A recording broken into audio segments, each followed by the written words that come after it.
But I think if we think about the individual barriers for us, I think there are some key barriers here. Obviously, the first one is who's responsible for literacy, and is that well understood across our schools? But then we're very lucky that we've got a huge evidence base for literacy. You know, we can go to the EEF, and there are lots of other researchers who are really credible that we can go to.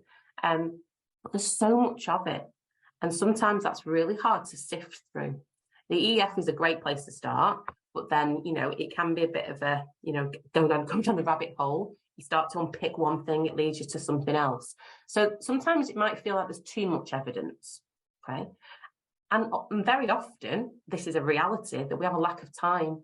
If you have a TLR and you are not on the senior leadership team, you will have a very specific and probably very limited amount of time.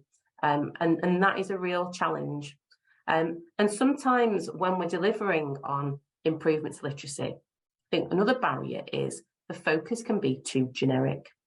And this obviously links in with this idea of literacy in the disciplines and so on. There's that idea that there's too little focus on what it is our pupils in our school need the most. It's really easy to go to the EF and go to all the recommendations and say, yeah, we're going to pick that one and cherry pick them. But how do we know that is what our pupils need is the big question.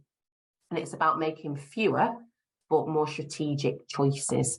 So I think, you know, that's a reality. I think things are starting to change a little bit, but I still think there's this kind of disparity across schools, which is a real challenge.